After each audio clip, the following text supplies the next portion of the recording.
Allahu Allahu Allahu Allahu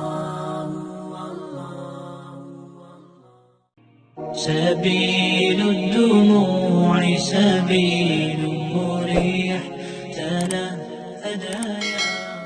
Ada lagi kisah yang luar biasa juga yang saya pernah baca tentang istri solehah yang lebih mencintai akhirat daripada dunia. Selain istrinya Abu Dahdah, ada istrinya Umar bin Abdul Aziz, khalifah yang adil kelima. Kan Khulafaur Rasyidin dalam Islam itu ada 6, walaupun yang terkenal 4, Abu Bakar, Umar, Utsman, Ali. Nah yang kelimanya Umar bin Abdul Aziz, dan yang keenamnya Nuruddin Zinki, gurunya Salahuddin Al-Ayyubi. Nah, Umar bin Abdul Aziz punya istri soleha banget, namanya Ummu Iyal, nama panggilannya. Nama aslinya Fatimah binti Abdul Malik. Abdul Malik itu kakaknya Abdul Aziz. Jadi Fatimah sama Umar sepupuan. Jadi nikah sepupu nih. Ketika Umar bin Abdul Aziz menjadi khalifah, dia sibuk mengurus umat. Umar bin Abdul Aziz melihat istrinya sedang memakai perhiasan warisan dari orang tuanya. Jadi Fatimah ini keturunan raja-raja, kakeknya raja Marwan, ayahnya raja Abdul Aziz, Abdul Malik, saudaranya raja, adiknya raja, kakaknya raja, suaminya raja. Jadi di sekelilingnya Fatimah raja semua itu secara bergiliran. Pertama kakeknya Marwan, itu raja Bani Umayyah. Kakeknya meninggal diganti dengan Abdul Malik, ayahnya itu juga raja. Pamannya gubernur Abdul Aziz, suaminya Umar bin Abdul Aziz raja juga. Kakaknya nanti setelah Umar bin Abdul Aziz raja juga, adiknya juga raja.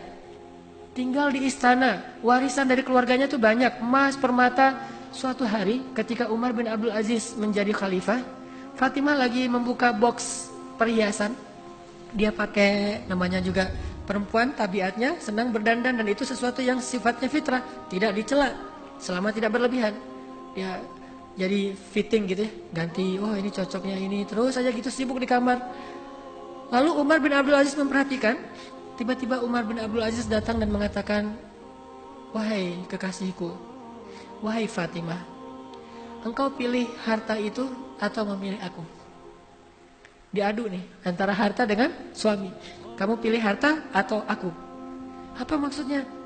Kalau kamu pilih harta, kalau kamu pilih aku, maka wakafkanlah semua perhiasan ini kepada Baitul Mal agar kita bagikan kepada fakir miskin. Tidak boleh ada satu perhiasan pun di rumah seorang khalifah atau di rumah seorang raja. Tidak boleh. Wakafkan semua ini kepada Baitul Mal dan kita berikan kepada fakir miskin. Walaupun itu harta bukan semuanya pemberian Umar, banyak warisan orang tuanya. Tapi kalau kamu memilih harta, maka tinggalkanlah aku. Kita ambil jalan sendiri-sendiri. Apa kata istrinya? Wahai suamiku, tidak ada yang di dunia ini yang lebih aku cintai setelah Allah dan Rasul kecuali engkau.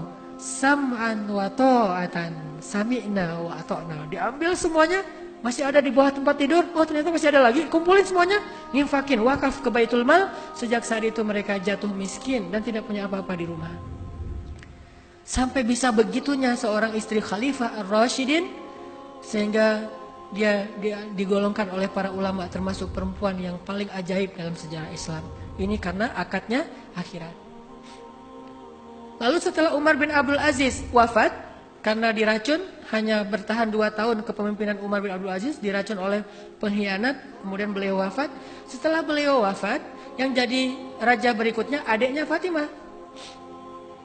Waktu adiknya Fatimah jadi khalifah atau jadi raja, adiknya Fatimah datang ke rumah kakaknya, yaitu Fatimah. Dia bilang, kakak, mbak, dulu kan hartanya mbak itu diberikan kepada Baitul Mal.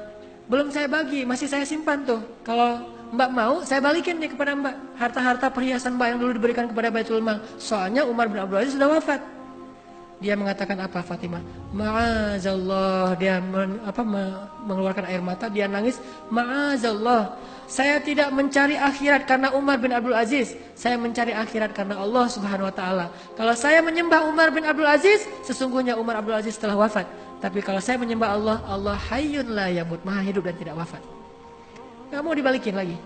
Ini cinta terhadap akhiratnya yang dia bangun untuk mencintai pasangannya, mencintai manusia, mencintai siapapun karena dia cinta kepada Allah dan meyakini akhirat lebih baik daripada dunia.